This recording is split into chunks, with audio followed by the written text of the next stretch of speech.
Oh,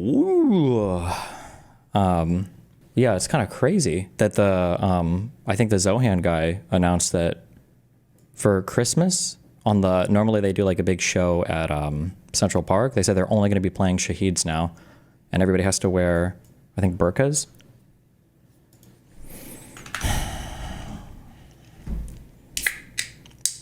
I'm pretty scared.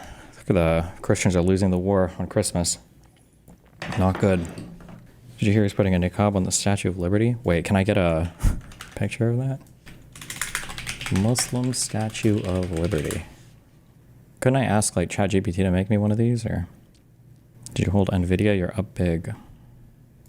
Why? What happened? Okay, too lazy to look for this now. The meme has already been made. Hell yeah. Zohan said he would arrest Netanyahu if he steps foot in New York City. I don't even know if the mayor can direct the police like that. I don't think that would happen.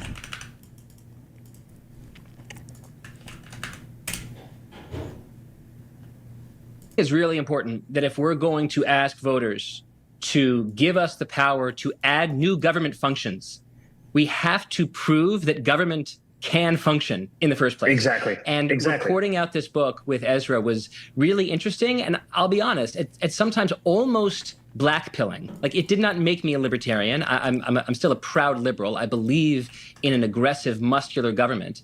But it was astonishing sometimes to see that these examples of government failure were not exceptions to a rule, but in some cases, something tragically close to the rule itself. And I wonder if you've had a similar experience of coming into government, coming closer to government functions, and recognizing that some things just don't work the way they should. Can you put some meat on those bones of what you've seen that's made you so passionate about not just announcing new public functions, but proving public excellence? You know, I very much agree. And I think what's been frustrating is that even the very language of this conversation, language around bureaucracy, efficiency, waste, even quality of life, we've allowed this language to be seen as if it is of a right-wing concern, when in fact, this should be the most paramount left-wing concern, because it is either the fulfillment or the betrayal of that which motivates so much of our politics. Nice. Damn. Wait. When did I buy these again? Bro, hold on. I'm like a, okay. I feel like I'm a master investor. Wait, I'm gonna quit the streaming shit. My CrowdStrike's at 900K. What the fuck? Wait, how long ago did I buy this shit? My Nvidia's at 650. Hold on. Yeah, CrowdStrike was a fucking monster. Show a lot of details. We bought in 529. Oh my God, I could sell. I should just sell this, right? No, wait, that's my Nvidia. Sorry, wait. What was my CrowdStrike? It was 723. I can't sell CrowdStrike yet. My Nvidia is up to 670K. That's a 34% gain in a year. That's beating the market, right? 1 year. Oh my God, it's killing the market.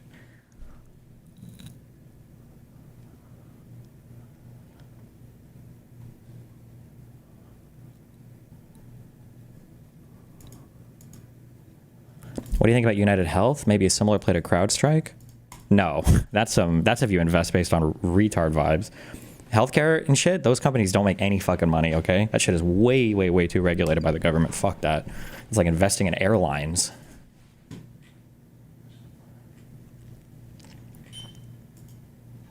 Who came with me on this? Who came with me on CrowdStrike and is still holding like a warrior, like a DGG warrior to this day? My CrowdStrike is up 80.49%, and we're not even a year in. We just have to make it 723, one more month.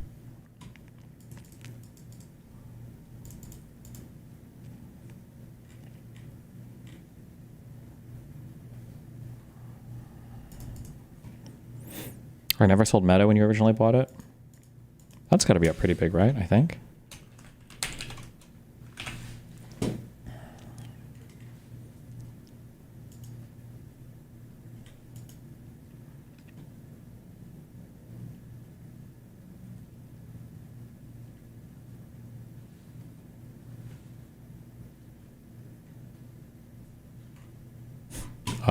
This is unhinged.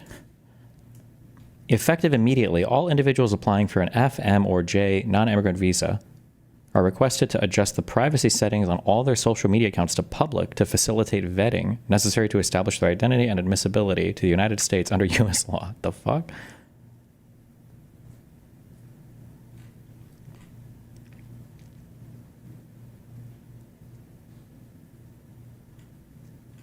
I don't even know what these visa categories are, but it seems kind of a weird thing. I don't know.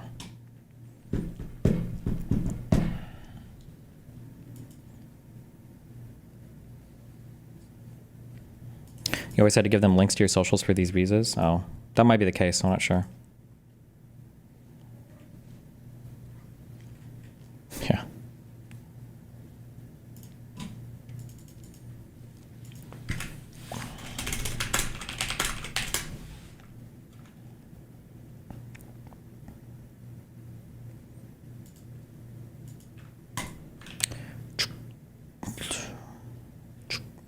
Okay.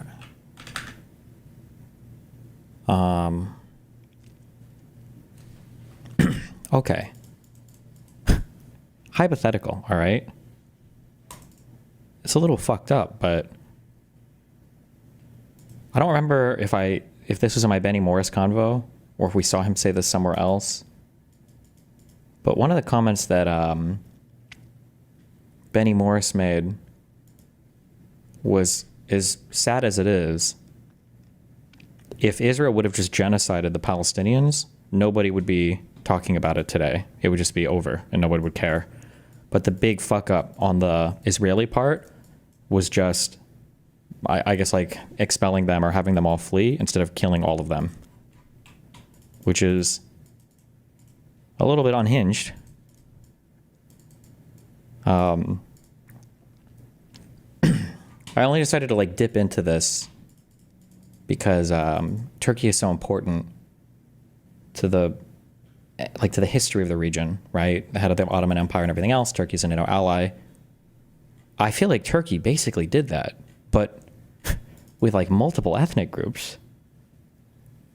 I've heard like Armenian genocide brought up as kind of like a meme. Like nobody's ever really, I never learned about any of that shit in school. But I feel like when Turkey, after the Ottoman Empire collapsed, when Turkey wanted to make a country, Turkey basically said, let's just kill every single person that isn't part of our group.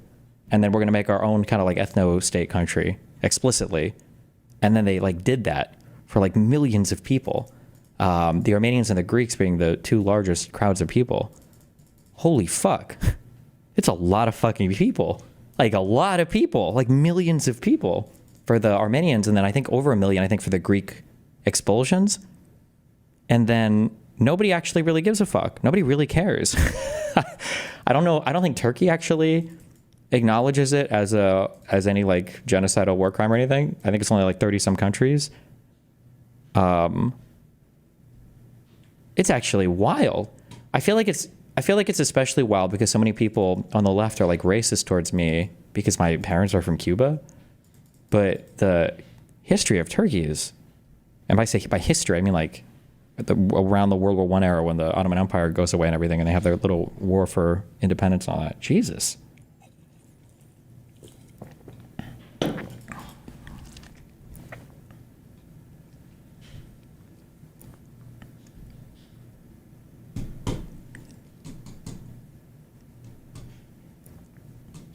How long ago was that? Like 100 years ago? The Young Turks are named after a group that committed a genocide, by the way. Maybe, yeah. The, fuck. It's CUP. CUP for, I forget what it stands for. Who knows? Where are my Turkish people? Or the people surrounding Turkey?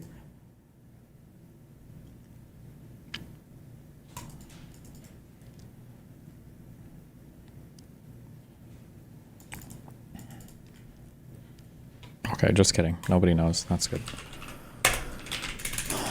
What was it called? Oh, the Committee of Union and Progress was the big revolutionary group between the late 19th century, early 20th century, who were like I think the most like hardcore faction of the Young Turks.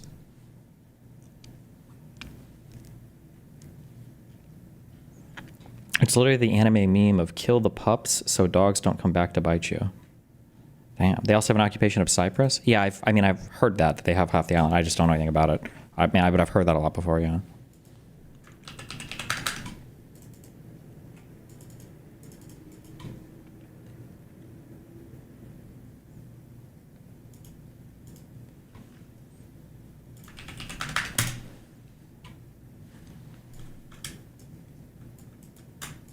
Begging. I don't have to do anything. The things you're begging. I can ask for contributions whenever I want on my own stream, and I can conduct myself however I want, and you'll like it. Too bad. That's my prerogative, and you have no right to try to boss me around and tell me what to do, because you're not my dad, and you're not my boss. I'm my boss. Get it, Chief? Okay. How about wasteful spending? I can spend my money however I want. Right now, I could literally blow thousands of dollars on nothing, and you'll like it. Because it's my money. It's not your business. Deal with it, Chief. All right, diet, I can eat whatever the fuck I want. Because it's my life, not yours. Therefore, deal with it. I can shove delicious Takis-encrusted chicken sandwiches into my mouth on stream, and you'll watch it, and you'll like it. Get it, Chief? You don't get to boss me around because I'm nobody's bitch. Turkeys of leader, you mean leaders of Turkey? Ataturk was a massive Europhile and wanted to create a European nation, so he made a nation state around the Turkish ethnicity that was secular, but given the 90... Oh, the way that they determined ethnicities back then also was really interesting. So I kind of thought that the pan-German shit was kind of cringe that we learn about in the Rise and Fall of the Third Reich book or whatever, because Hitler was basically like, listen, if you speak German, you're a German. And I'm like, oh, that's kind of stupid. But it's kind of funny because if you look at like taxonomy, I think like we kind of looked at animals and looked at how they functioned. It was like, oh yeah, these animals are related. And then once genetics came along, we kind of started to shuffle a lot of stuff because it's like, well, hold on, genetically, we can see lineages in a much different way than we used to when we would taxonomize, is that a verb? Things in a particular way based on how they look as opposed to their genetic lineage. Apparently it was actually decently common to think that language was actually, I'm not trying to be woke also, fuck you if you think this, language was actually what people used to some extent to determine ethnic groups, because that's what the Turks apparently thought as well. Where for the Turkish people it was if you spoke Turkish. Also, there's another thing as I'm trying to chew through. Turkish is just a language also. I didn't know this. Turkish is not like an ethnic group or whatever as well. I just assume that. I guess maybe it could be a nationality too. But if you spoke Turkish, back then people thought that languages were the best way to like proximate your history. And that was how they determined like which peoples were who. So, which is strange. I never would have ever imagined that, I guess.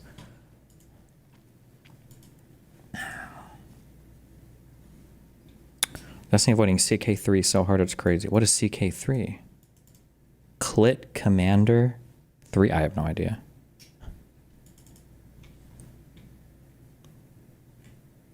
I guess actually that kind of makes sense though, I guess, because when we think about Pan-Arabic or Pan-Arab nations, they all spoke Arabic, and I guess that was the uniting thing, even though sometimes they could be of different ethnic groups as well, maybe.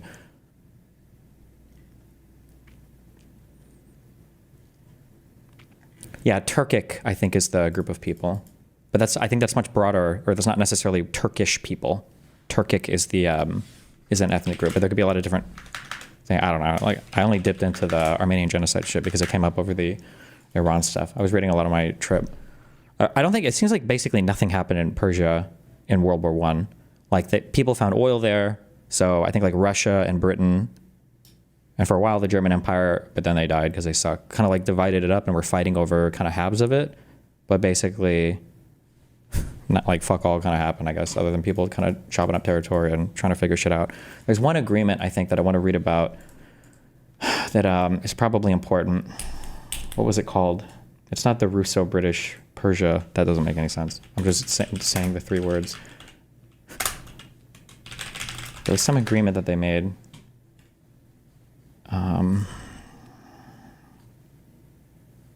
Crusader Kings 3.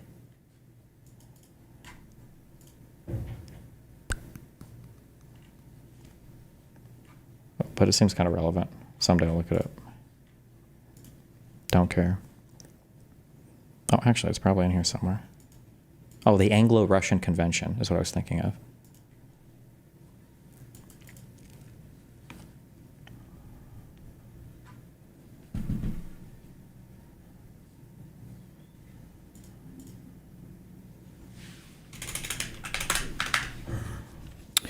If you have like 5 free hours, Kraut did a 3-part video series on the history of Turkey. Listen, I love you and I love all the videos and I love Kraut, but I like to do the reading on my own because it's hard. I don't like to go by other people's interpretations of things. So I like to read it on my own, get some kind of foundation of knowledge. And then from there I'll branch out and listen to other people.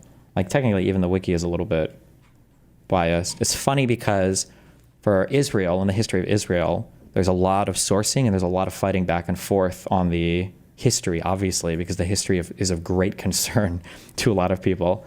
But for a lot of the Persian stuff, people clearly don't give as much of a fuck. Same thing with the Yemen history as well. I guess just maybe the Israel history. I'm sure a lot of European history is also hotly contested if I were to do like history of Germany and all that bullshit, but...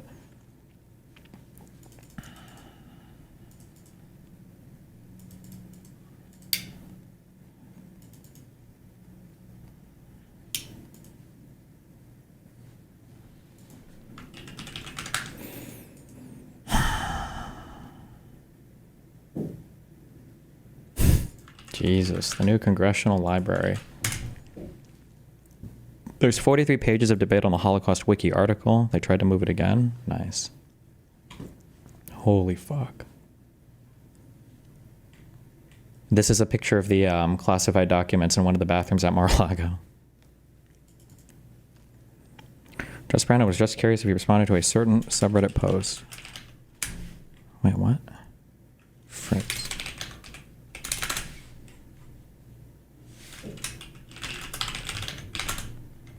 Why do people talk cryptically in my chat like I'm not reading it? What do you think of the most unbiased books in the history of Israel? Anything written by Stephen Bonnelly Stein II.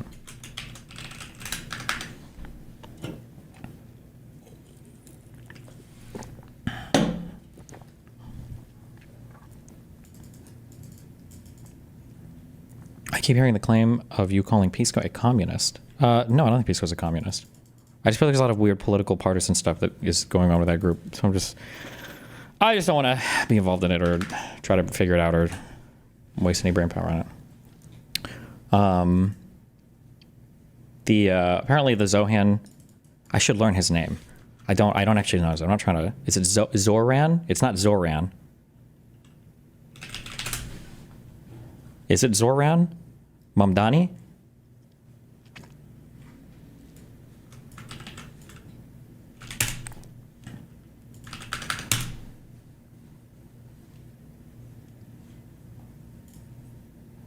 Today, unbelievable. This is our future now, guys. Now that a Muslim won.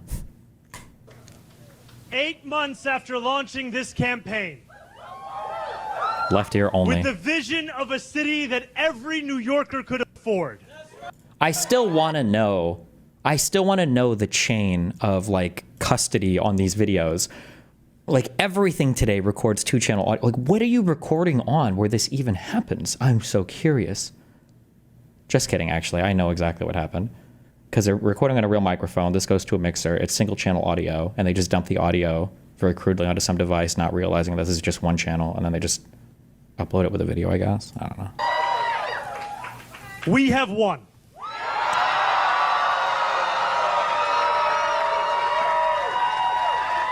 We have won. Wait, sorry, real quick. I'm so sorry.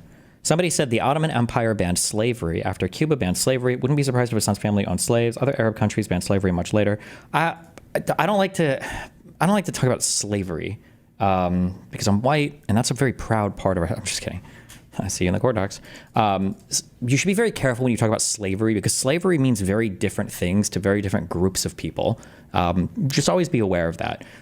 I don't think it's good to say like American slavery versus, you know, like Ottoman Empire slavery versus Cuban slavery versus whatever slavery. Different people treated slavery in different ways. So just always be aware of that. When somebody's like, they ended slavery at this day, they ended slavery at this day. Well, these people ended slavery at that day, you know.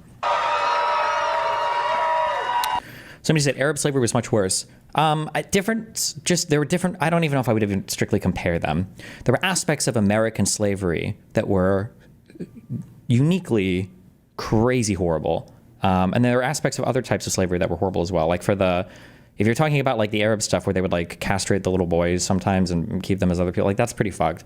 I think that America was the only country to do like wholesale chattel slavery.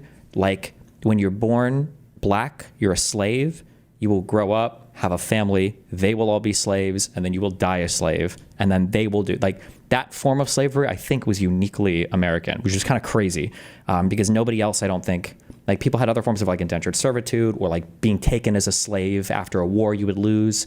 But the idea of like whole scale racially based chattel slavery, I think was a uniquely American thing.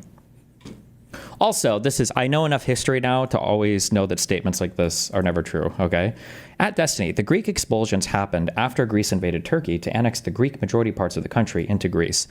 I have not studied yet a single thing in history where the invasions are like wholly one-sided with no justification or no back and forth or nothing else going on. I feel like history is very messy and there's always some back and forth bullshit. Not to say that what you're saying is strictly wrong.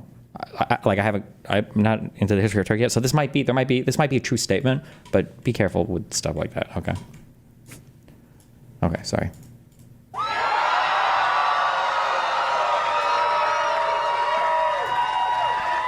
We have won from Harlem to Bay Ridge. We have won from Jackson Heights to Port Richmond. We have won from Maspeth to Chinatown.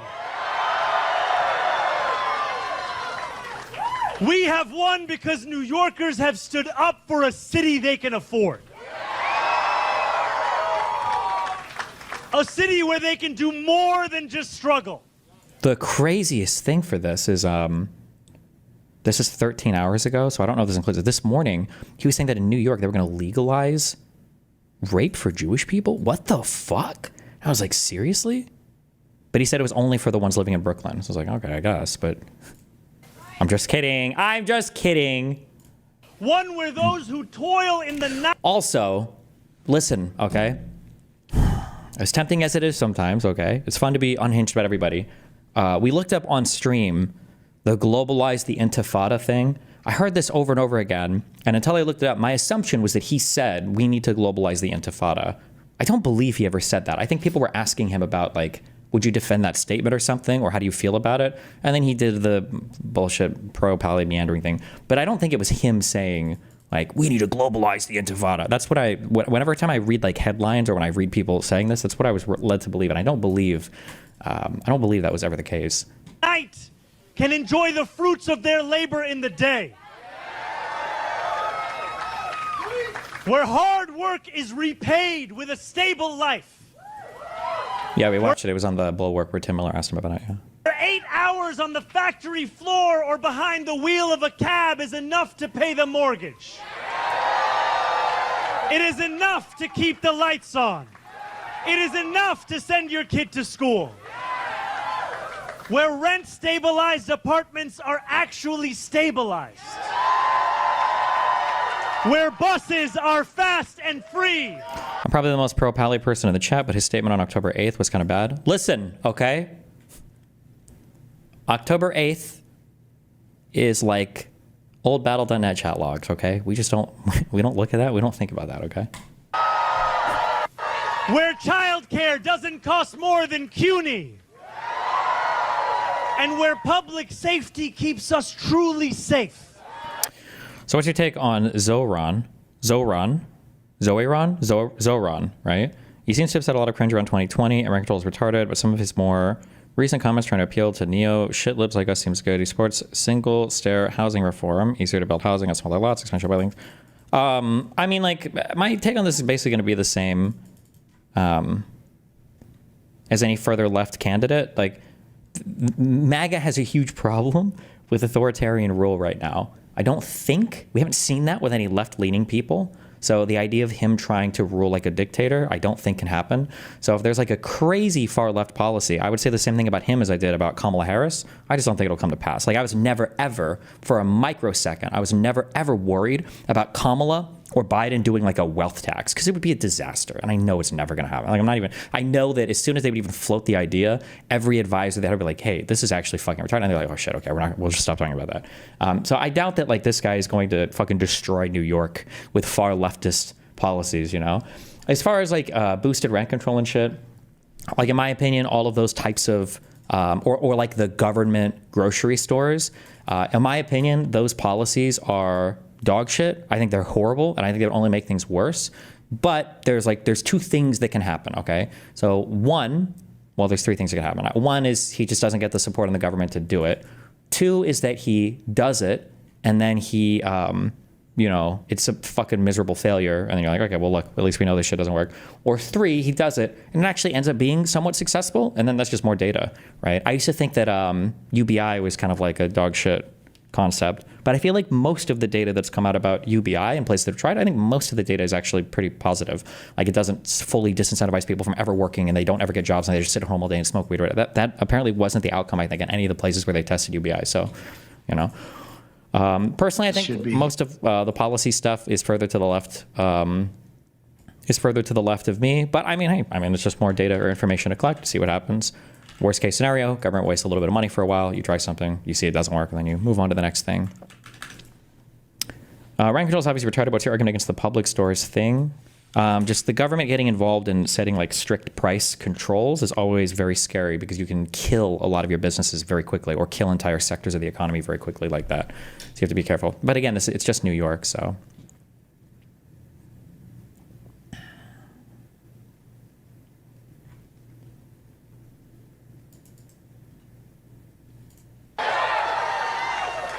And it's where the mayor will use their power to reject Donald Trump's fascism.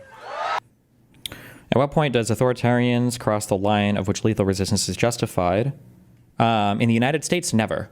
Anything they ever said about the Second Amendment being to fight against tyranny was a fucking lie. The actual reality is it's going to probably be like if somebody's starving. Like you have to get to the point where basic needs aren't being met, which is actually a take I've had for a long time, so. Will use their power to reject Donald Trump's fascism. To stop mass ICE agents from deporting our neighbors. And to govern our city as a model for the Democratic Party. How much power does the New York mayor actually have compared to the city council? My understanding is the New York mayor is one of the most prestigious positions in the United States. I don't know if it would be unfair for me to say, I feel like the New York mayor position is more prestigious than the New York governor position, and is more prestigious than most Congress positions, like even being a senator. New York mayor is a really big office in the United States. Yeah, the New York mayor, especially post 9/11, that's a huge office in the U.S. But maybe it'll recede post 9/11. We don't care about it as much or something. But it's a huge city. It's a very, very, very international city. Everybody in the world that comes to the United States wants to see New York City, the Big Apple. There's a lot of diplomatic stuff that happens and everything. So it's just it's a big city, huge economy. There's a lot of history.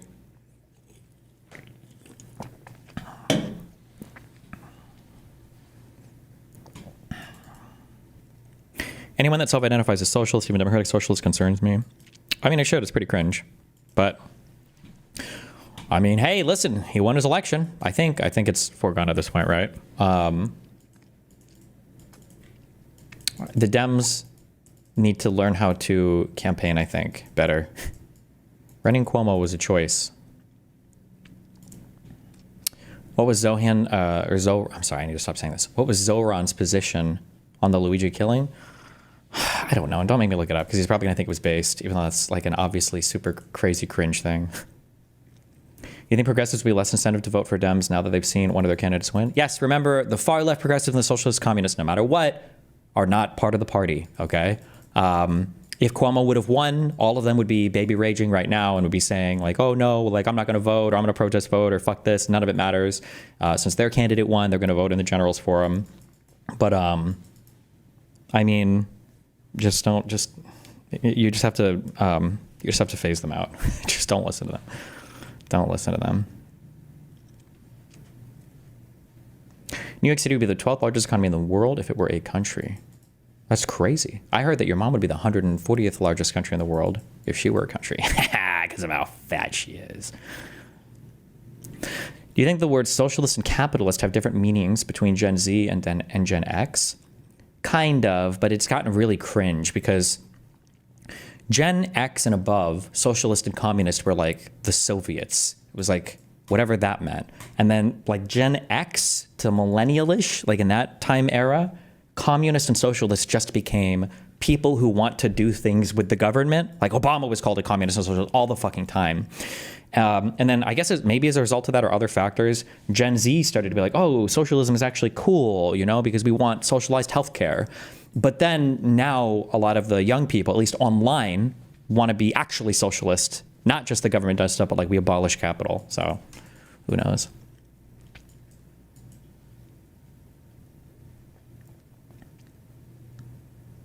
We need proportional representation and to destroy the two-party system. This constant infighting for how the party should act or is defined really feels ineffective.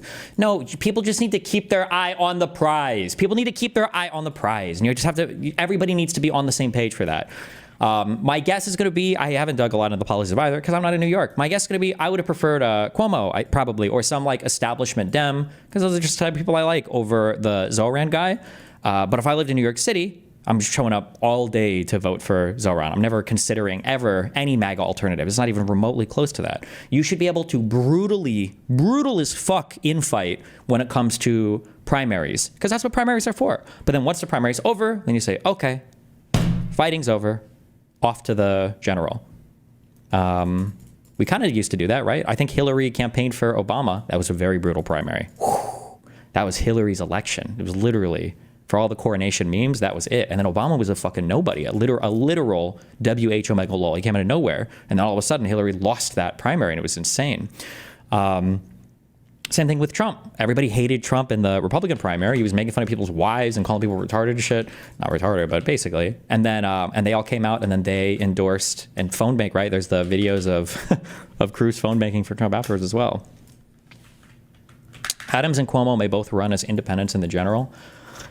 I don't know how the New York elections turn out, but if it is the case, I don't actually even know how I feel about that. I was gonna say, if it is the case that New Yorkers vote like 90% Dem and then they want to run as an independent, that's fine. Maybe. If there's any risk that a Republican could win, though, then you say absolutely not. Why the fuck would you even risk that? But also, I don't even know if they should, even if that. I mean, like, you had your primary. Zoran, he won. Like, I mean, this is your primary. This is what the primary's for. Zoran won the primary, and now you back the candidate, is what you should be doing, right?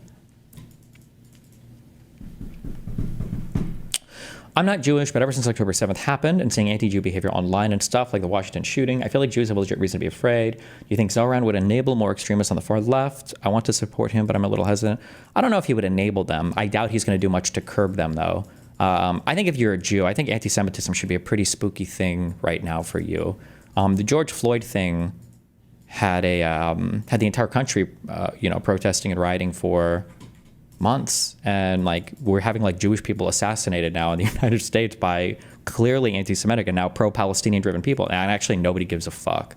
Nobody cares at all. So that's kind of a spooky world to be in, I think.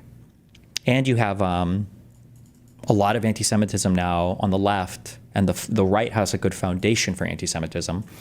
In the far right, although the main party doesn't do the anti-Semitic stuff as much yet. But Destiny, they have ranked choice voting. Oh yeah, someone on the subreddit got mad because I mentioned that I knew friends in Canada who did who talked about strategic voting for ranked choice voting, and they were like, Canada doesn't have ranked choice voting. Blah, blah. I think Canada, they must have for something, because I had Canadian friends talking about it. I think Canada had ranked choice voting just for the after Trudeau stepped down or something. I think they had it for like one thing.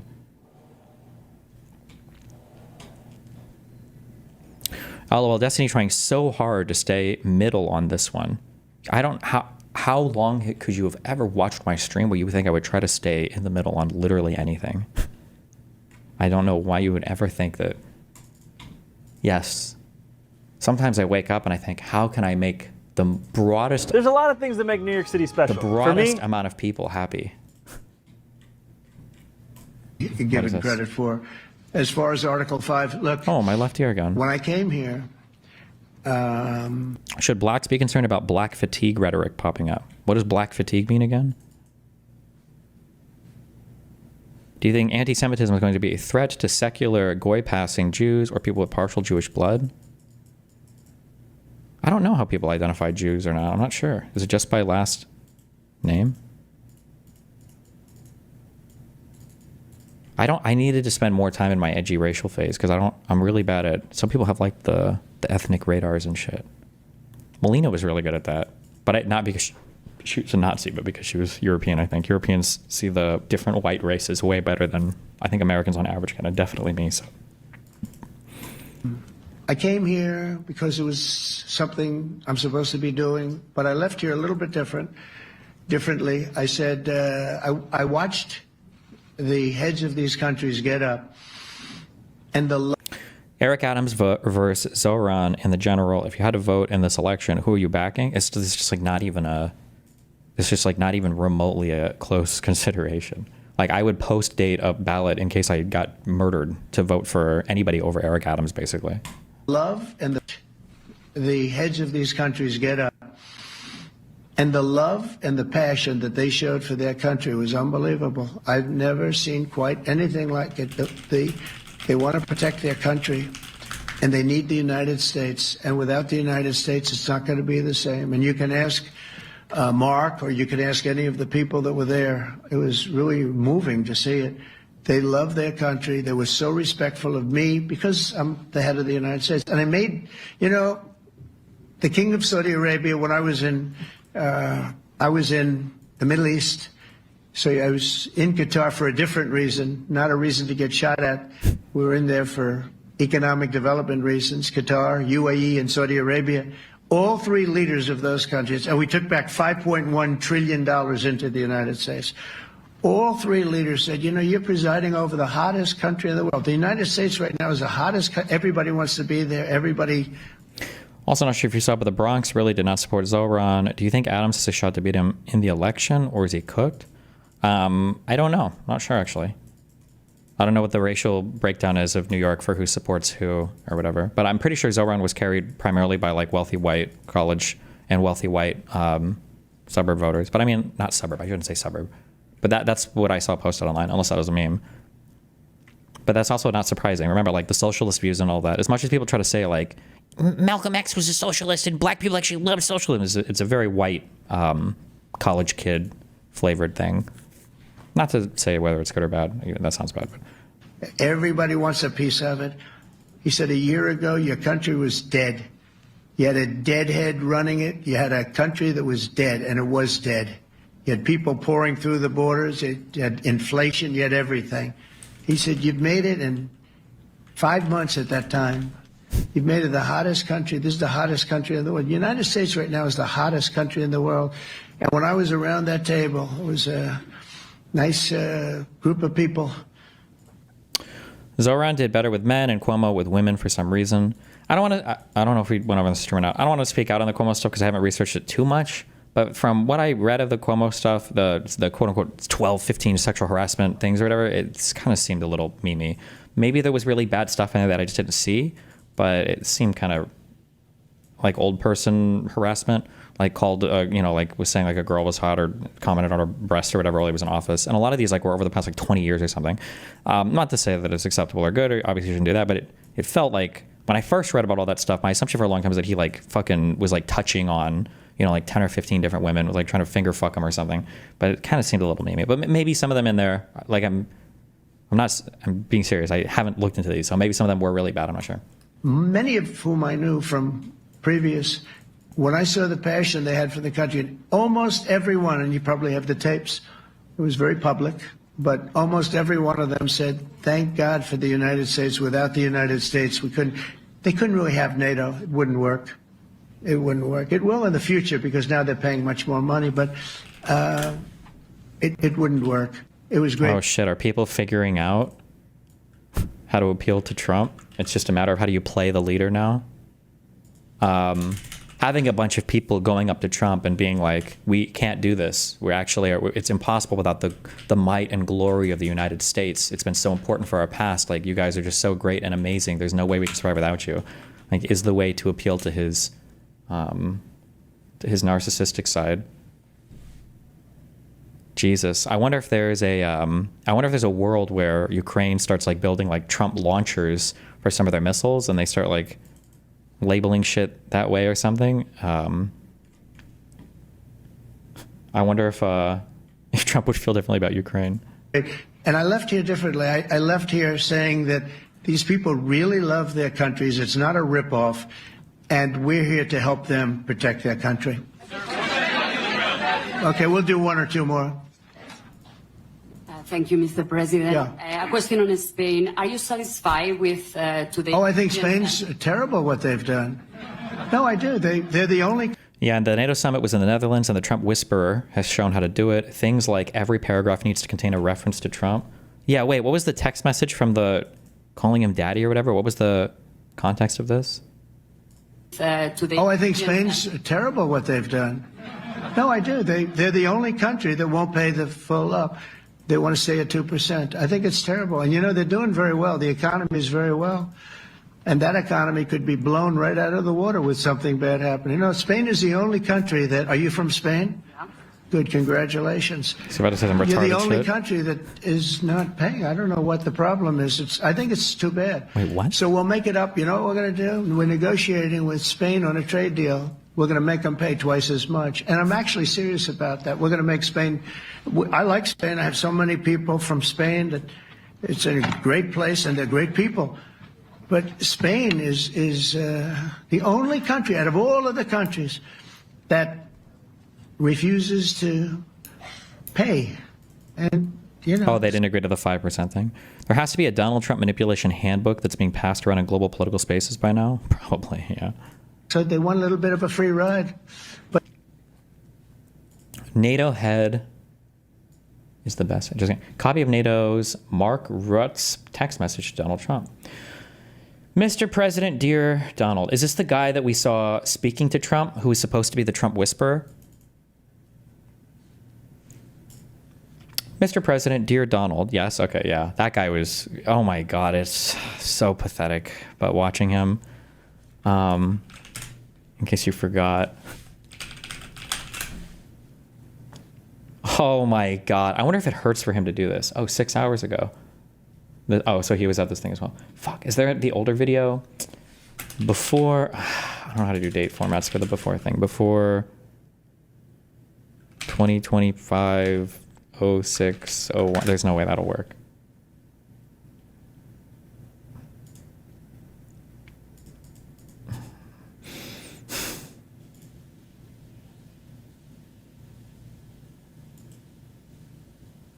I don't know how to, I don't know what the fucking format is. Kill me. Destiny. Netherlands, I got to know him very well. We had a great relationship always. Mark Rutte, now he's Secretary General of NATO and doing a fantastic job. Everybody, every report I've gotten is what a great job he did, and I'm not at all surprised when I hear it. We had to support him, and we supported him as soon as I heard the name. But he was a fantastic prime minister, and he's doing a fantastic job. An even tougher job. Which is tougher, being the prime minister of Netherlands, or? This job is quite tough. I would think this is a little but Dutch politics is also brutal. So.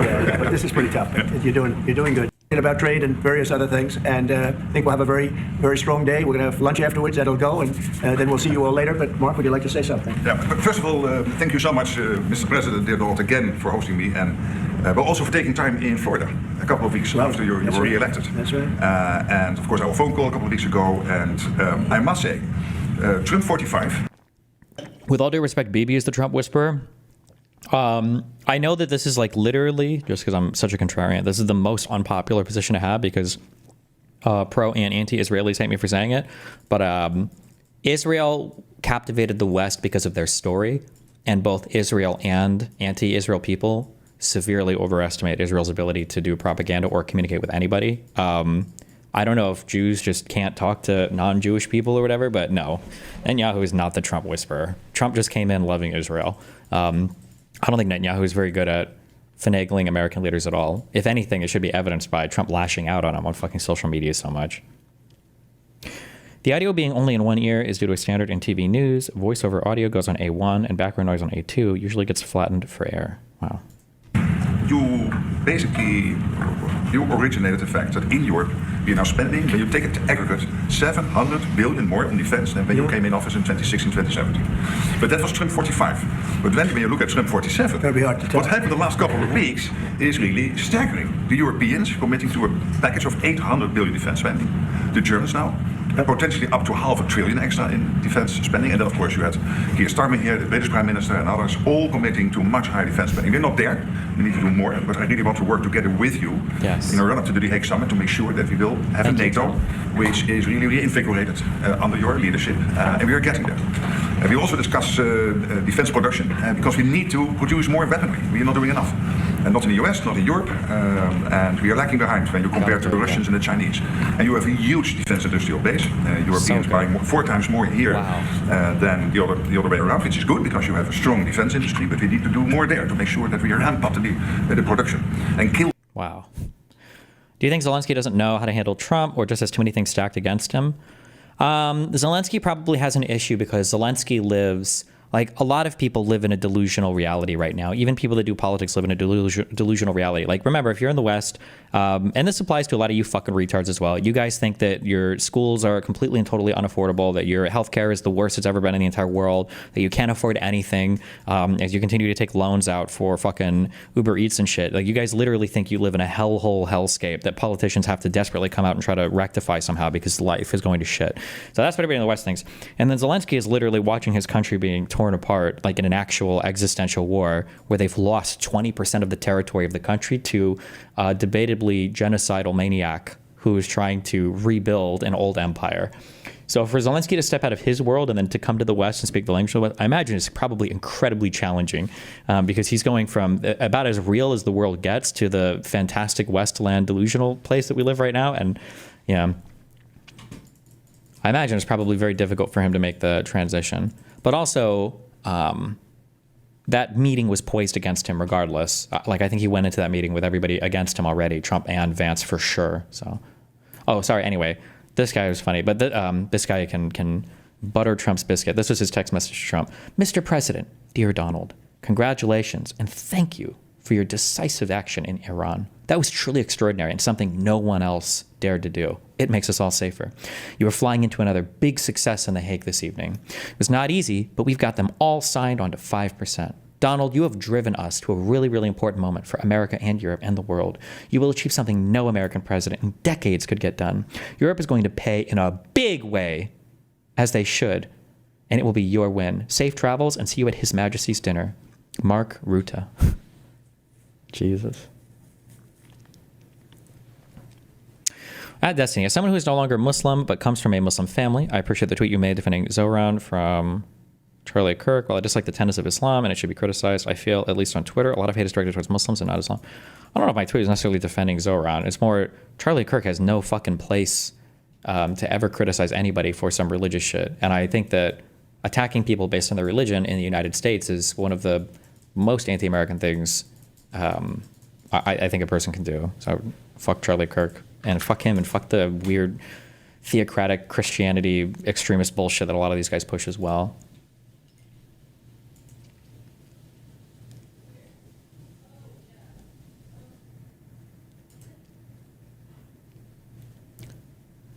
Calling him His Majesty? Well, that was about the dinner Trump was going to, not...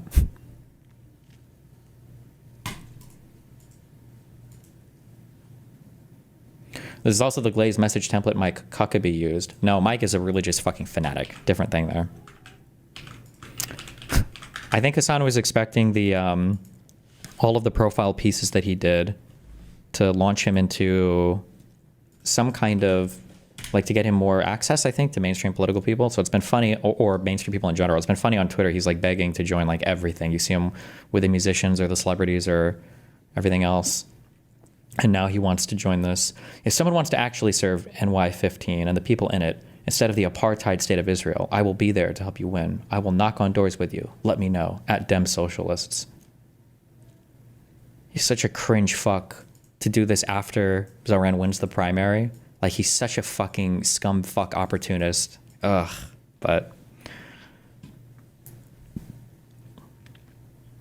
why is it anti-American? We've been fighting other people about religion since before the Declaration of Independence. Because America is supposed to be a country where you, of all creeds and all religions and all backgrounds, are allowed to be here and do and worship whatever cringe god they want.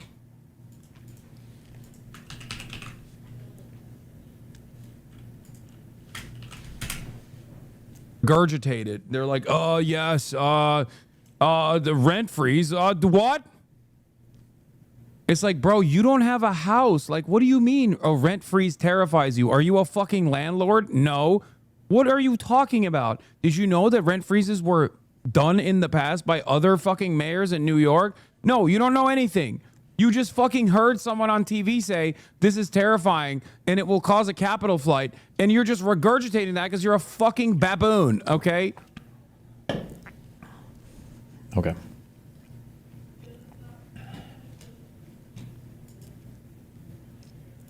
Take it in.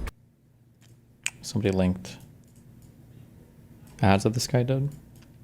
There's a lot of things that make New York City special. For me, it's the delis and bodegas. Habibi, could I get an egg and cheese on a roll with jalapeno? One Zoran special coming up. Small businesses employ nearly half of all New Yorkers in the private sector. They keep the city running, but the last 4 years have been hard. We've seen the dollar slice go extinct, storefront after storefront close, and had a mayor in Eric Adams who has ignored the struggles of small businesses. That's why, as mayor, I'm going to make it faster, easier, and cheaper for small businesses to get started and stay open. First, we're going to cut fines and fees for small businesses by 50%. Regulations are important, but small businesses have to navigate more than 6,000 of them, with far fewer resources than the big chains. That's why, as mayor, I'll appoint a mom and pop czar with the clear goal of making it easier to run a small business. $1,000 isn't a lot to our city government, but it can be make or break for a small business trying to Opinion on him buttoning his top button without a tie? True. get off the ground. Next, we're going to accelerate permits and applications. The mom and pop czar will coordinate with agencies to speed up turnaround times, cut red tape, and let New Yorkers start businesses sooner. Because you shouldn't have to fill out 24 forms and go through 7 agencies to start a barbershop. But most of all, we're putting our money where our mouth is by increasing funding for small business support programs by 500%. We're going to invest $20 million in our Business Express service teams, which pair small businesses with a city case manager that helps them navigate permits and regulations, as well as connecting them with programs that provide them with financial and legal assistance. Right now, only 3% of businesses are using these programs. We want that number to skyrocket. The only thing more New York than an egg and cheese are the small businesses that make them. Together, we can not only protect them, but encourage new ones to make a home in our city. You know who what he reminds me of? I'm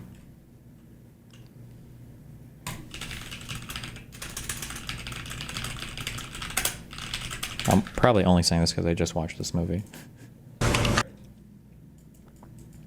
Small business. I feel like one thing this guy does well is he seems like an ordinary, normal person who's not like trying really hard to be like a fellow kids. Some people try, I think, way too hard. And then other people are, I feel like right now we're kind of in a moment where people are just like looking to like kind of normal people. This is the vibe I get from him. I'm going to make. And part of that one thing that we watched, I also felt that way. The part of the debate. Admittedly, I haven't consumed a lot of stuff from this guy though, but. Take it in. A true icon of New York, the Staten Island Ferry. The Staten Island Ferry is a beacon on the waters of New York City. Shuttling. Like I get big, watching these ads, I get big, like high school student council president video from a top of the class kid who's trying hard to make a cute video for, so it's done with a team that thought about doing it, but like the music and everything is like kind of cute or whatever, you know, I don't know if that makes sense. Take it in. A true icon. It's like Parks and Rec, a little bit, yeah, that vibe, New York. yeah. The Staten Island Ferry. The Staten Island Ferry is a beacon on the waters of New York City, shuttling about 45,000 people a day. And the best part? It's free. For decades after opening in 1898, the Staten Island Ferry was just a nickel. Then, in the 1970s, the fare rose to a quarter. And in 1990, 50 cents. But since 1997, the ferry's been free. And New Yorkers have come to know it as a dependable means of transit. And it's the best way to see the Statue of Liberty. So when people say buses can never be free, don't ask them to take a hike. Ask them to take the ferry. On June 24th, let's get some more free transit.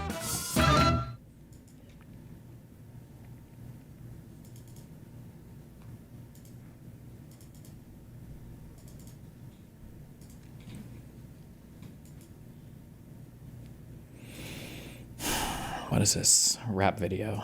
Make you a countryside 6 years chicken ago. curry. My name is Praveen. Hello, everyone. £1.5 of chicken. Stir and fry it again. Mom? You're living in our house now, Mom. We're not living in yours. Why do I have to keep telling you this? And then on Wednesday, you forget to pick up Nikhil from school. All of your meddling, these questions, and the TV serials have caused you to lose sight of the fact that you are not a good nanny. You're the best damn nanny that you ever done seen. Fuck top 5 nannies and fuck top 3. I'm the number 1 nanny, don't fuck with me. Fuck any of the nannies, as they better than Praveen. Cause I'm 85 years old, 85 years old, 85 years with my family on my back, so I'll outlast everybody on my fucking haters. Don't know me now, then you never know me later. Say, I be in an elevator to the top, go and find your own waiter. Drinking a little water, pour for me by my waiter. Not just anyone, but the hair fucking major. At the top where it bees, got a great grandkid man, fucking ace. Wrapped in the shawl just in case I. Okay.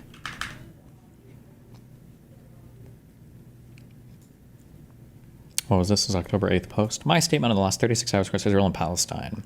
I mourn the hundreds of people killed across Israel and Palestine in the last 36 hours, and Netanyahu's declaration of war and the Israeli government's decision to cut electricity to Gaza, and Knesset members calling for another Nakba will undoubtedly lead to more violence and suffering in the days and weeks to come. The path towards a just and lasting peace can only begin by ending the occupation and dismantling apartheid.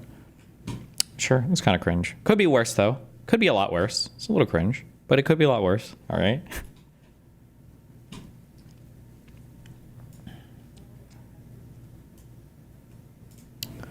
It's not being appreciated just how radical Zoran's expressed views were just a short time ago and how little he's addressed them. He had a full-on committee on ending capitalism, defunding police, ending exam schools, decarceration, and embracing racial conflict. How old is this? From 2020? I mean, he seems kind of young. You could change a lot in 5 years, no? Is he young? He looks like he's like fucking 30. 33, okay, yeah.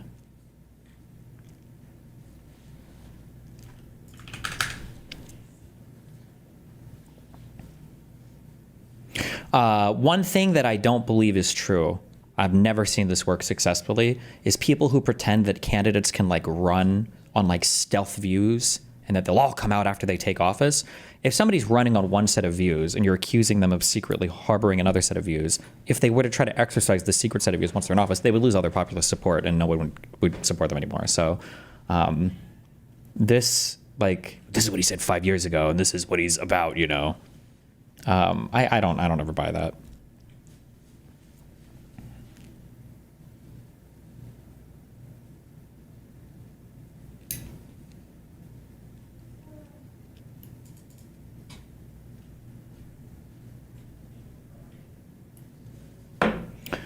It's a thread mostly of tweets, mostly a few years old. So we're surely it's changed in some ways with the political moment, but I want you to think about the kind of person who says these things. Are they contemplative? Are they collaborative? Are they prone to conflict? What was his role before winning the primary? Or what was his job?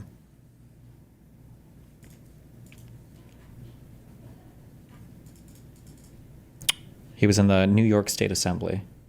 Okay.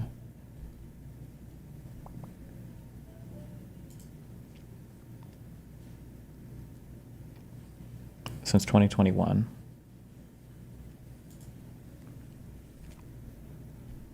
What about Trump? What about Trump? Trump has been super open about all of his views from day zero. I mean, what do you mean?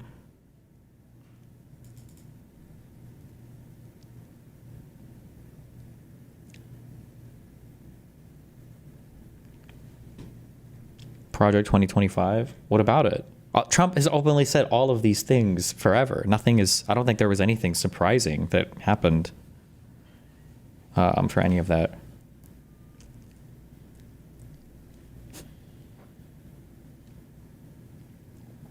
He supported the 2020 uprising, sharing a post dismissing concerns about property damage from riots. Politicians and pundits condemned the uprising in Minneapolis from TV studios as well. Those at the center of it, even those who are hurting, understand why it's happening and why it has to happen. I don't care about this. This is cringe. Why does he tilt his head? Does he have a problem? What do you mean? Does every single girl who posts on Instagram have a problem?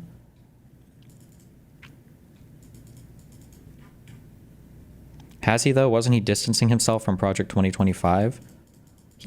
Trump distanced himself from it such that he said, I don't support Project 2025, but like, I'm pretty sure every policy in there and everything relating to it are all things that he said since before the election and that he's tried it on after the election. He just says it like, oh, I don't support Project 2025 or whatever. In an unearthed rap song. I always like when people say like unearthed, like, was this something that was super ultra buried, or did they just like find this on an open YouTube channel? There's a reason people thought he was the peace president. He conceals his stuff, but in front of your face. No, it's because Republicans specifically messaged like that because they're a fucking cult. In an unearthed rap song, New York City mayoral candidate Zohran Mamdani praised 5 convicted terror funders. The 5 funneled $12 million to Hamas. Mamdani sends his love to them. Track released in 2017 also called to tear down the U.S. border wall. So he would have been 25 when he released this video. Wow. In 2017, Zohran Mamdani released a rap track that praised 5 convicted Hamas funders known as the Holy Land 5. Now he wants to run New York.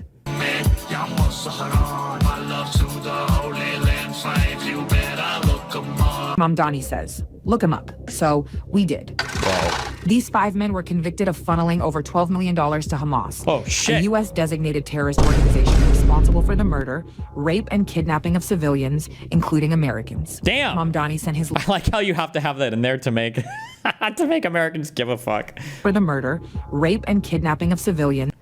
Hold on, wait, don't let me lose you yet. Not just any civilians. Including Americans. American ones. Mamdani sent his love to convicted Hamas funders. Let that sink in.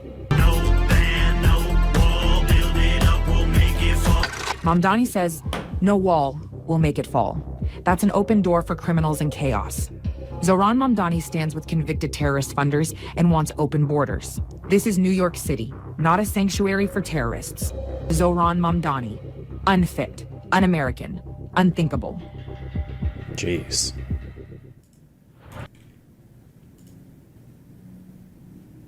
Campus hate is out of control. We expose those who promote anti-Semitism, glorify terror, or fuel extremism because the world deserves to know.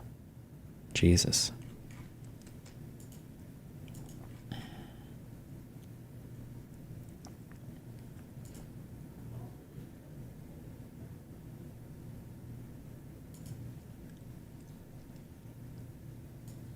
Everybody, stop what you're doing. If you're watching my stream, stop what you're doing and listen to this. I'm howling. And the president looks over at me, puts the foreign leader on mute and says, this is not going very well, and he presses the red button.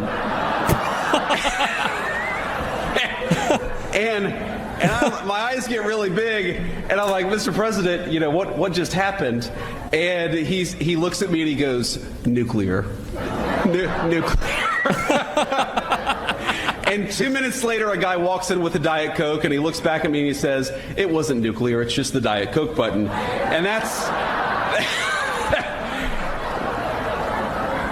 So that's the kind of guy, and my fellow Republicans, that we have as the President of the United States. That's fucking epic, dude.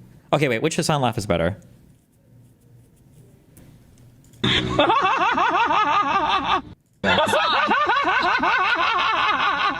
One or two? One? I think one is better because it's shorter. Hold on. I need this. I gotta get this. I gotta get this activated.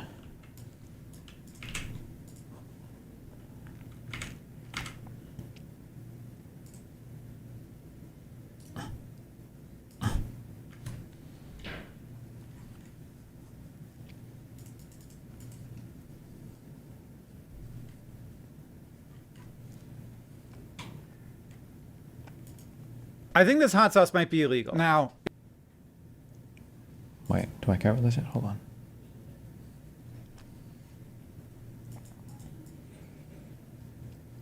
This will surely garner national support for democratic socialism and in no way detract from addressing material suffering.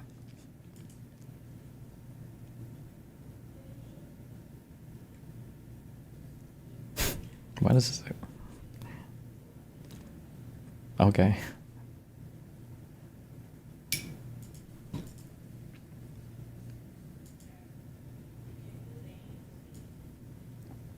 Ladies and gentlemen, the new mayor of New York City. And yes, that is a 9/11 was an inside job t-shirt.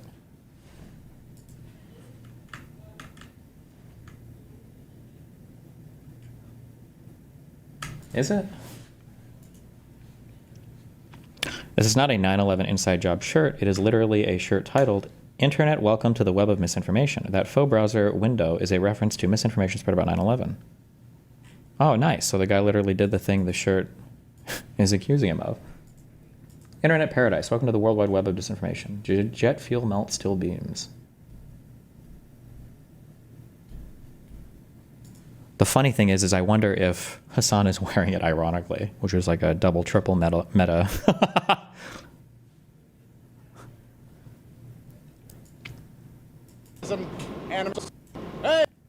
Oh shit, we got that prison drip. Hey, didn't see you there. Congrats though to Zoran Mamdani. It's not over yet, but it's looking like he won the mayoral race in New York City. We were all over every borough today seeing people super excited to go out and vote. I supported him because he's the only non-Zionist candidate on that stage. I thought you needed to be bought and sold, but people are energetic. People are tired of the Zionism, and I'm excited to see what he's got. I'm not a socialist myself. I don't want everyone to be a communist getting free stuff, but I think he has some cool ideas. Hopefully he can do the best, man, and wish you the best of luck. If you do win, New York is with you, and we want you to do well, man. Hey, didn't see you there.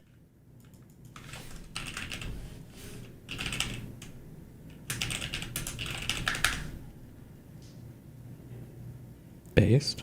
Not really, but Sneako's kind of retarded, but that's okay.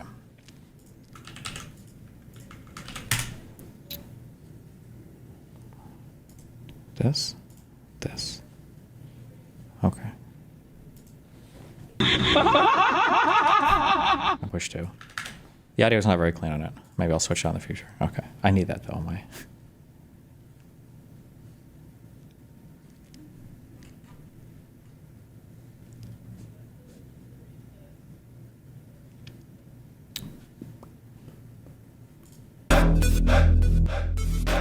What is this?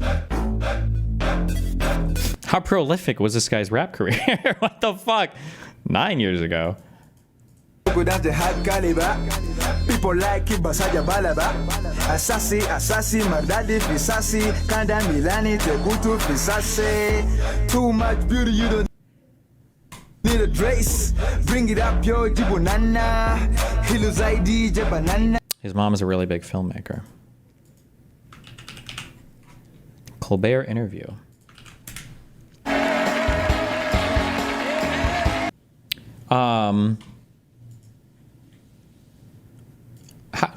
Actually, I don't even know. Was Eric Adams part of the primary? Or is the sitting guy not usually part of the primary? No, he wasn't. Yes, he was. Independent run. He's running as an independent. Oh. Oh, weird. Huh. I have no idea what that'll look like then. I don't know how popular he is with most people in the city right now. Endorsed by Representative Jim Clyburn of South Carolina, the guy who, basically clinched it for Biden in 2020. Does that matter? It's funny. I mean, it does. Like I said, I think New York City mayor is like one of the most prestigious political positions to hold in the United States. But it's just funny that like Clyburn's endorsement matters for New York mayor. Why do you think this particular race has become a countrywide story? I think in some ways because it's a referendum on where our party goes. What we're talking about is a race that has now seen the most funded super PAC in New York City. The idea of co-endorsing in this ranked choice system is weird, but the dynamics of this are interesting. Yeah, I don't know how I feel about it. I don't feel like I like this whole ranked choice meme and like the meme voting and the strategic voting and everything. I don't know. Municipal wise who don't want to support you. What's the downside? I just like people that are trying to like game the voting systems or whatever. I don't know. It just seems weird. Or like people that, I don't know. It might not be a big issue at the end of the day. I mean, every system has its issues. If you really want to, Mr. Mamdani, same question. Does the state of Israel have the right to exist? Things that you've said in the past, and they are afraid that your mayorship would actually lead to increased anti-Semitism. That they believe that would be more dangerous for them. It's kind of this question is like a very particular one, and the signaling is like very subtle and careful. So like this guy over here would be, I don't know if he's a pro-Israel candidate, but his answer was a pro-Israel answer. I support, when people are asking you if, do you support Israel's right to exist? What they're really asking is do you support Israel's right to exist as a Jewish protected state? And then this guy's answer was yes, and then Mamdani's answer was no. But he said it in a politically correct way. I mean, a way you should. But I think these two guys were friendly for this election, right? I feel like I saw a lot of stuff on Reddit and Twitter where people are like, oh, make sure you put him second and we'll put him second and all this bullshit. For Department Can you explain more on how he said no to that question while literally saying yes? Because he's asking, because the question is, should Israel exist as a Jewish protected state? He said, yes, every nation has the right to exist as long as they comply with international law. This is like I don't want to call it a dog whistle, but it's a subtle signal to Israel can exist, but it needs to be one person, one vote, with every single person, the people in Gaza and the people in Palestine having the same voting rights, which would mean a Jewish minority state, which is obviously the thing that Israel is trying to avoid. That's what his answer was signaling. How is that a fair reading of international law? What charter says Israel must become a Jewish minority state? Well, because they would say that the occupation of Palestine and Gaza is illegal, and if you live within the borders of Israel, and if Israel is going to claim to rule this territory, then every single person in that territory should have a vote towards the Israeli leadership. I think that by the international law statement, he just meant that Israel shouldn't be committing war crimes and is slightly hinting towards the genocide things. No, it doesn't have anything to do with the genocide thing. It has to do with the one. I don't know what else to say. It is what it is. I don't know what I'm trying to say. This guy gave the clear pro-Israel answer. He gave the, I don't know if I would call it the pro-Pali answer, but kind of. And as I said, you're the comptroller of the city. What is that? Fair enough. Everything is under control. What do you do? Chief Financial Officer in New York City. Okay. Manage the $275 billion pension fund that is the retirement security of teachers and cops and firefighters. All right, so you're the money guy for the city. You're the money guy. Yes. And wait a second, you're the money guy, and he's a democratic socialist.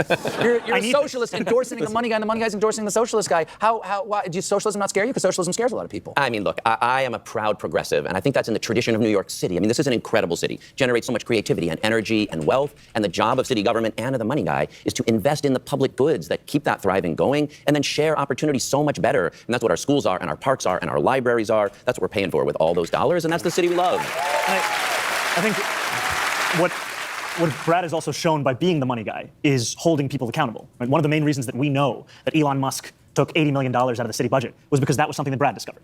And I think that and we're going to get it back.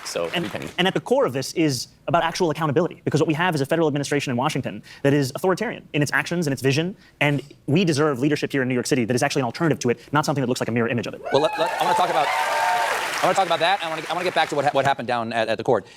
So it is expressing its power in an authoritarian way. Hey Destiny, have you seen or are you planning to watch the Johnny Harris video 1955 versus 2025? It covers and compares housing price and other trends. You made up some strong opinions on it. There's like other stuff. I'm in very much like history mode at the moment for my brain. I don't think the Johnny Harris guy does very good research. So if I watch a video of his, I would have to dive into every claim he makes, and I just don't really feel like doing that right now, especially over that topic. So. I only got a minute here, and I've got to get to a couple of other things here. New York is a big old town, okay? It's old. It's not necessarily machine politics like the Chicago that I used to live in, but there are a lot of bodies buried, you know? Still a lot of machine politics here. Okay, and one of the things that people say that they'll vote for Cuomo is like, he knows where the bodies are buried. He knows how things are done. Mr. Mamdani, you're 33 years old. You know, a fresh face is very good. New ideas are very good, but why should the city trust someone with so little governmental, especially executive experience, to run the greatest city on earth? No, I think it's a moment for New Yorkers to ask themselves what kind of experience we want. Because what we see in Andrew Cuomo is the experience of resigning in disgrace, the experience of cutting Medicaid, of cutting hundreds of millions of dollars in funding for the MTA, of hounding the more than a dozen women who courageously step forward to credibly accuse him of sexual harassment. The experience that I offer is one that I'm very proud of. You know, as Brad was saying earlier, I think of the experience of Richard Chow, a taxi driver who lost his brother to suicide, someone who had been sold a dream by the city as a ticket to the middle class. I organized alongside Richard and thousands of working class taxi drivers, won $500 million in debt relief that brought so many of these drivers back into the dignity that they'd been denied. And alongside that, won the single largest infusion of money for the MTA's operating service in better. Hutch was saying that Mamdani is somewhat abundance pill the other day. I don't know enough about it though. I don't know if that's really true or not. I'm not fully convinced of that. Other than he thinks government should work well, but I think that's a pretty hollow take. But I don't know. Subways, better bus service, the first of its kind fare-free bus pilot, a track record of fighting for working class New Yorkers. And ultimately in this moment, we can also see a glimpse of how we would run the city and the campaigns that we're running. Well, for both of you gentlemen, what's your relationship with unions, with police? Mm-hmm. Those are the things that run the city. What's your relationship with police? Well, look, that's my job as controller. I invest their pension funds, and I'm happy to say last year their pension funds were up 10%. I work closely with representatives, even as we invest in more affordable housing and show how you could run the city well. All right, how about you? What's your relationship like with the police? You know, it's a relationship where when I've had conversations with rank and file officers who've told me that they joined the police force to tackle serious crimes, I've heard their frustrations that they've instead been asked to play almost almost every single role that city government can imagine. The same people who thought they were signing up to deal with shootings are instead playing the roles of mental health professionals and social workers. And ultimately, it's part of why we see 200 officers leave the department every single month, with about a quarter considering doing so, because we're not letting them do their actual jobs. And that's part of our vision. Let the police do the critical work that they do towards creating public safety. Let's create a Department of Community Safety to have dedicated teams of mental health outreach workers and social workers in our subways responding to homelessness and the mental health crisis. One of the things, and I know we're going a little longer now. People, like, there's an old saw that says, just, make sure the potholes are filled, okay? It's what's going on in everyone's neighborhood. People in New York are distraught because the city's dirty. There's rats everywhere. There's moped chaos is not the top thing on my list, but also... Skeller, thanks for the kick host. What can you do? Quality of life. A lot of empty storefronts around the city. How do you increase as mayor, what do you do to restore the city to a sense of... vitality? Well, first you need a well-run city government to deliver the services, to pick up the garbage, to keep the streets clean and safe, to run the schools well. So first, you got to sweep out all the corruption that Eric Adams has brought in, because we don't have right now top-flight people running every city agency. But think about what it could be as an answer to Donald Trump when the next mayor says, I want the best and brightest here, running that transportation department, running the sanitation department, and making sure we keep the streets clean, safe, the neighborhoods well-run. I'm glad Eric Adams finally decided it was time to start putting the lids on the trash cans. That's a big step forward. Do you keep the rat czar? We will have a rat czar. Okay. How do you revitalize the city? How do you keep it clean and safe? No, I think as someone who cares deeply about public goods and the public sector, we have to care just as much about public excellence. We have to deliver the best quality of life in the city. And as Brad is saying, so much of that concern that many New Yorkers have is tied to a systematic underfunding of city agencies. We're talking about a mayor that we're both seeking to replace, who at one point was proposing removing trash cans from some New York City street corners. And that's part of what makes people feel as if they're living in a city that is dirtier, that is less well-run than the one that they know. Do we have money for that? We do. Do we have money for that? Well, look, my number one pledge in this campaign... All right.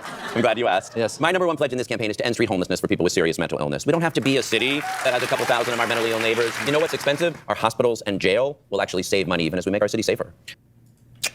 Wow.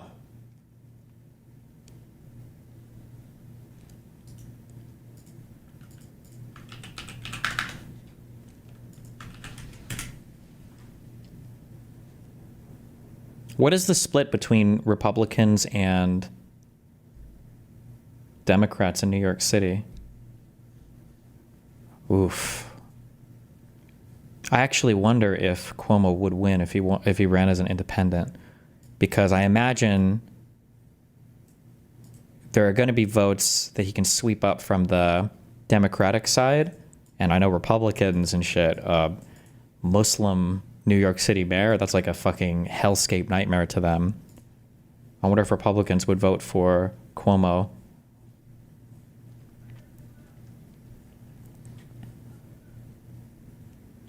I have no idea, though. I don't know what the electoral landscape looks like, though. To support your point, here's a timestamp from the mayor debate. Adams is already running as an independent, though. He actually is, 100%. Homes or at the subway platform, because ultimately we need to focus on delivering on their concerns. And just yes or no, do you believe in a Jewish state of Israel? What the fuck? I believe Israel has the right to exist. Not as a Jewish state? As a state with equal rights. He won't say it has a right to exist as Jewish. Oh, yeah. We might have already watched this. It is funny how much they obsess over the Israel shit in, in the New York City mayor debate. But this is how they voted. I think the craziest question was like, how quickly until you visit Israel once you're elected New York City mayor? And it's like, why the fuck is the mayor going to Israel? What the fuck? Though Adams won the election, Eric Adams 66.9%. Oh yeah, okay.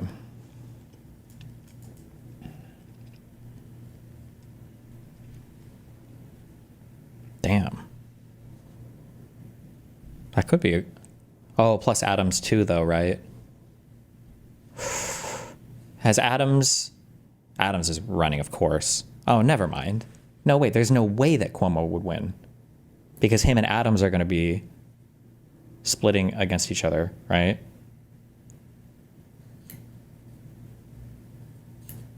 One of them would have to make the decision to not run. Adams would either have to withdraw or Cuomo would have to endorse Adams. I don't know. I don't even know if that's like in the cards for either of these people.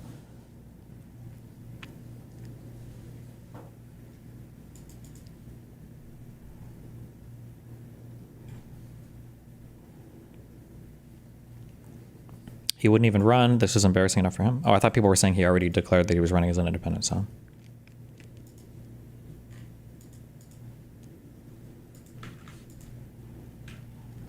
Unhinged Vosh response to a well-informed anti-Zoran DGG-like voter. What? You read that Adams was 100% running, not Cuomo. Oh, sorry. Oh, my bad. Yeah. Victoria. Victoria, nice to meet you. And are you from Queens? Yes, I am. How long have you lived here? My entire life. Okay, great. In Jackson Heights? In Elmhurst, then Forest Hills, then Jackson Heights. So this area, Western Queens. So what are your thoughts on the election so far? I don't like the way it is shaken out at all. Oh, no. I'm worried. Oh, no. Basically, I supported Zellner Myrie, who was my first choice from the beginning, who I think was absolutely wonderful. And unfortunately, because of the way things are falling, I've had to vote for someone I really, really don't like, but who may save us from someone I really think is wrong for the city. Would you be? Okay, we all know what she's saying here, right? No supporter of Mamdani talks this way. This is also a thing I've noticed with, I guess you could say, like, liberals or conservatives or whatever, but anyone who isn't leftists. Nobody on the left ever sounds ashamed of their vote. Ever. Nobody has ever talked this way, voting for Bernie, AOC, Mamdani, anything like that, you know? Yeah, they know they should be ashamed. Are you comfortable? Yeah, but they also always vote for people who are losing. But, like, of course they're not ashamed of their vote because they're voting literally on social credit and vibes and whatever makes them feel the happiest rather than actually winning election is what, okay. Elaborating on that? Or? Yes, my second choice vote was for Andrew Cuomo, who I loathe, but I think Zoran Mamdani is a complete insult to our intelligence and dangerous and horrible. Okay, in what ways do you think that he's dangerous, or what parts do you disagree with? Ideas are, while they sound attractive, and I think he is a wonderful, wonderful speaker, I honestly do. A lot of them are things that would have to go through the state legislature. A lot of them are things that... I didn't want to profile immediately, but she does have evil eyes. So I feel like that was my thought immediately, but then I thought, come on, phrenology isn't real, but it is. She does have evil eyes, so you could have gone off that, like, from the beginning. Just don't make any economic sense. $30 minimum wage sounds great, but there are a lot of small businesses you can't go up that quickly, that steeply. Freezing rent, I am a renter, but I concede that there are things that the Rent Guidelines Board has to take into consideration. So I just don't think they're thought through, and I've gotten to think it's like a left-wing version of Trump. It's just break. This is making me think that she's just a bigot, because... Why? It's so boring and tired. The Hassan shit, the Taylor Lorenz shit. I guess Vosh does it too still. Disappointing. Where, like, everybody that disagrees with me is a racist, is bigoted, is on the Trump side. I guess it's they're a communist or they have TDS, or it's like a race to label your opponent as something and to never, ever, ever. Like, it's actually crazy too, because my guess is going to be this woman is way more politically plugged in than an ordinary citizen. I don't know how they're finding this, but like she's giving surprisingly nuanced answers for a person on the street, right? Like, oh, I'm a renter. I don't know about rent control. Some stuff would have to go through the state legislature. The rent control boards have their rationales where they do 30. Like, she's actually giving decently politically informed answers, way more than I would expect from a random fucking citizen. But just don't think they're thought through, and I've gotten to think. I'm sorry. Does she have the Jew archetype? Is this a Jewish person? I can't tell. I'm stuck. My Judar is broken. It's like a left-wing version of Trump. It's just break. This is making me think that she's just a bigot, because I feel like if her problems were with Mamdani's policies, she would have spoken more severely about the rent freeze. If she literally brought up 2 policies and issues relating to them. What? She literally brought up the $30 an hour thing, and I think that's where she mentioned the state legislature thing would have to be brought in from. And then she literally brought up the rent control thing and said that the rent control boards, and she said even as a renter, what are you talking about? If it's not that, then why the fuck are you talking about him so severely? That makes me think like there's something else. When you say he's not a good fit for New York, do you think he'd be a good fit for your neighborhood? How many things does she have to bring up in 10 seconds in order to not be a bigot? Wait, what the fuck? Things just for the sake of breaking things, and I really find that scary. So you were kind of mentioning that you feel like you're in a tough situation. You're actually the first voter I've spoken to who had a first choice who was Myrie. Which is kind of wonderful. I think his housing plan is just really creative and really what we need. I mean, he wants to go in with 100,000 units of housing. I mean, I think it's just wonderful, and I think he's been lost in the shuffle. He is young, but I think he would have been a great mayor. You think she lied about the renter thing? Oh, when she was like, I'm a renter, in her head she's like, well, I rent stuff out. I rent, I mean, obviously he's not gonna go anywhere, but. What are your top issues as a New Yorker?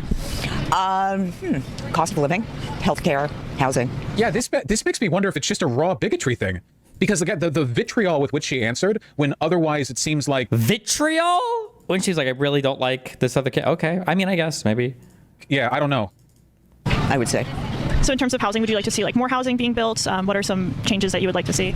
I don't like the city of Yes. I don't think it's sensitive to neighborhoods like this one where historic preservation is. The city of Yes? Is that what she said? Is that a reference? I don't like the city of Yes. I don't think. I don't know what that means. Get sensitive to neighborhoods like this one where historic preservation is so important and so much a part of the fabric of the neighborhood. NB? I would like, I think it was Brad Lander's idea to go to like city-owned lots, or maybe it was Scott Stringer, I can't remember, but a lot of like vacant city-owned land. And she pays a lot of attention too. She knows multiple candidates and multiple positions from those candidates. I like, but I like how you just said that she wasn't giving policy positions, was just a bigot. Can you explain pros and cons to rent freeze policies?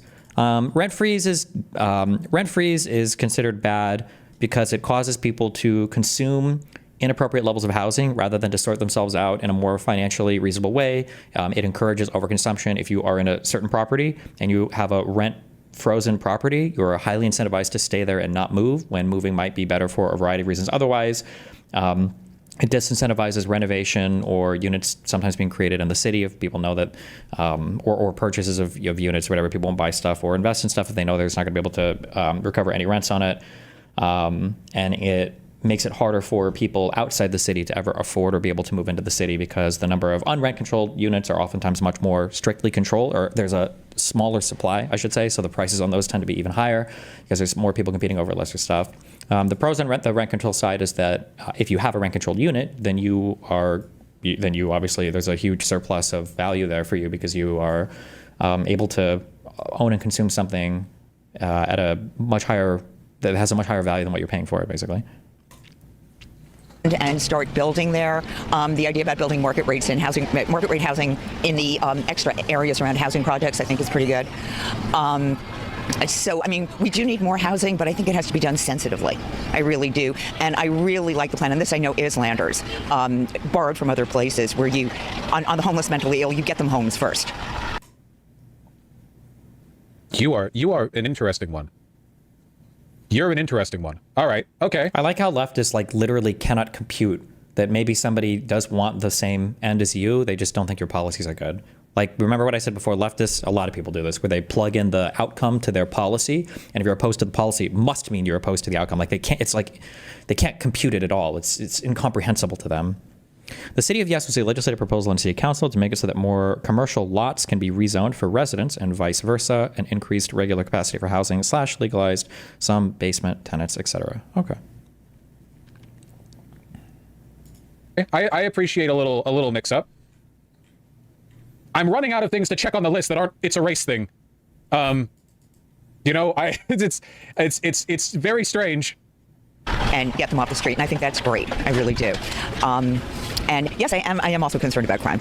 So would be another one, and the mentally ill go into that. So would you be ranking Lander also in your? Yeah, she mentions crime, but she also said she supports housing first homelessness policy, which is like, that's not a conservative policy at all. That's what part of her is conservative? Isn't everybody she's talking about part of the Democratic primary? What? Housing first homelessness policy, which is like, that's not a conservative policy at all. That's the opposite. Well, originally I was going to. Originally I was going to have Cuomo fifth, and I was going to have Lander in there. I was going to have Jessica Ramos in there. She's a state senator from here. I was going to have Michael Blake there because I worked with him on the Obama campaign, and I think he's great. Worked with. Oh shit. Now we know why she's so knowledgeable. She's an insider. Okay, this isn't median voter shit at all. No, this might not be Islamophobia. No shit, this isn't a median voter. This woman is like I said before, like I would be shocked for somebody to give me like 2 coherent policies and then like the arguments for and against them for any candidate. This is obviously above average informed voter. It would make sense if she had a job in politics or she just followed it closely as a hobby. Yeah. Knowledgeable. She's an insider. Okay, this isn't median voter shit at all. No, this might not be Islamophobia. This might be an intellectually informed opposition to democratic socialism. Okay, wait, we're revealing more layers here. Well, I mean, everything she said so far has seemed, whether you agree or disagree, at least she seems to know what she's talking about, but... This might actually be like, guys, this is like an actual op. This isn't like an unthinking stooge of another ideology. This person might actually be like an ideological opponent. That's crazy. And then I was going to have Cuomo fifth, but because of everything that's happening, I knew they didn't have a shot, so I had to push Cuomo up. Are you surprised kind of by the momentum that Zohran Mamdani has picked up? What's the leading solution idea for low-income workers who need to work in the area? Do lower-income people just have to accept a commute? How does the barista or maintenance worker live close to the big business in the area? I don't know. I'm not sure how. I don't know how does Tokyo do it. Maybe you just say fuck it to all of the price controls, and then ideally those businesses are forced to pay those workers a little bit more if you work in those places so you can live closer. I'm not sure. Are you, because it seems like, he's really kind of hit the pavement and garnered a lot of support. Yeah, okay, I'm very invested in this. I'm very, very, very invested in this. I don't know like how accurate, the polling. I feel like it's like a street interviewer who's going around New York City asking people how they feel about the fact that we bombed Iran. And some guy's like, well, I don't think it's good that Trump did it, but like there's some legitimacy to that. And you talk to him for a few minutes more and he's like, well, back when I worked in the State Department under Biden. And you're like, hold on. Fucking, oh, wait, I'm sat. Please give me all of your state secrets. I would like to inform my ideology. And can reflect that. Do you think like maybe a few weeks ago your ranked choice voting would have been different maybe if you're not trying to like... Well, I might have had Cuomo in fifth. Yeah, definitely. I fucking love this channel, by the way. I gotta say, I feel... I don't want to content steal, but it's also literally the day of the election, so... No POC I've interacted with in the real world, not looking for attention on the internet, would say this woman is racist. Vosh talks like Kevin Spacey from the House of Cards when he's near a black person. He's an idiot. Jesus. Like... I think the DSA, and a lot of people criticize them, they are amazing in terms of getting out there. What the fuck? Oh my God, it's just curveball after curveball with this woman. I mean... They are amazing in terms of getting out there. I think the DSA, and a lot of people criticize them, they are amazing in terms of getting out there. What the fuck? Oh my God, it's just curveball after curveball with this woman. When she says getting out there, I wonder if she means like they're really good at, maybe in New York City, at like organizing and getting their message out. Is Vosh only capable of like seeing people as stereotypes, or? Is she watching the stream right now? Is she like a deep agent? It has to be Israel. But if it was Israel, why wouldn't she have said something by now? It's not, it's New York. It's not like saying Israel's why you voted. It's that taboo here. They really support their candidates. They go door to door. They are on the streets all the time. And I think they really work for it. I just think, Anyway, as I was saying, we are primed for anti-Semitism, or like anti-Semitic like violence to become widespread. A little on the extreme right, but in a lot of these like further left-leaning spaces. Rip. Good luck. I love AOC, but I think Mamdani is a real mistake by them. I really do. What kind of canvassing have you seen in your neighborhood? I'm curious, like what kind of advertisements do you feel like have been door knocking, basically? Yeah. From all different candidates, or? Do you really think Vosh is anti-Semitic? Do I think Vosh is anti-Semitic? No, but the problem is like the leftist position has become indistinguishable from anti-Semitism. It's you can't really distinguish it. You just can't, actually. You just can't. I don't know what to say. Anyway, sorry. Mostly Mamdani. The far left, the far left, like the socialists and commies and basically anybody obsessed with the Israel-Palestine thing. Yeah. Really been out there. And, I've also gotten direct mail from just about everybody. But, my knowledge is from reading the papers, watching the debates, and getting a sense of them that way. But again, I have to hand it to the DSA because they really get out there. This is the... Oh, yeah, there you go. Yeah, that's what she was saying, is that they're good at getting their message out. Anti-median voter. This is incredible. The median voter has strong, uninformed opinions that are incoherent. This woman is clearly smart, has coherent opinions, but we have no idea how they all line up to form a greater ideology. It's like inconsistency, but in another way. This is very fascinating. It's very interesting. She knows it too. The interviewer's like, I'll be here all day. I don't give a shit. I'll do the whole video on this one lady. I don't give a fuck. Like, Vosh just talked to you a lot. Does he literally not have a theory of mind for you? It's hard to say. I don't know. It maybe the answer is as simple as like audience capture. Like you just have an audience that want to hear a thing and then you just get used to doing that all the time. I'm not sure. So, and I think that, and he is the best speaker of the group, but that's cosmetic. It's not substance. So I think it would be a very dark day for the city if he won. Is there anything you want to add? Excuse me? Is there anything else you want to add? Yes, Mark Levine is the only choice for controller in Jumaane Williams' Republican. You're following the controller race? What? I know. I need to know more. I need to know more about this woman. Okay, love you talking to you. Nice to talk to you. Thank you so much. I really appreciate it. Thank you. So what do you think about... To any New York City Voshites, okay? If you see this woman, steer the fuck clear, okay? She's got connection. She's capable of shit you couldn't even imagine, okay? The mayor's race. Okay. It's retarded. This is the income breakdown for how people voted. Well, I don't know what I'm supposed to... Is it just median incomes? It doesn't show any vote stuff? Or...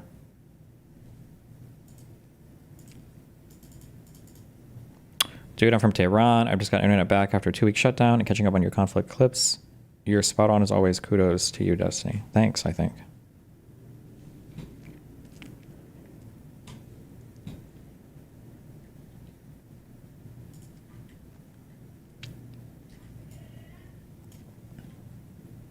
Best voter data map. Okay.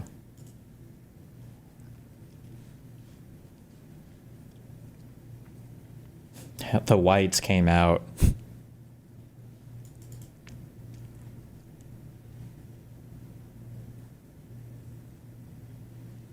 The whites and the riches came out.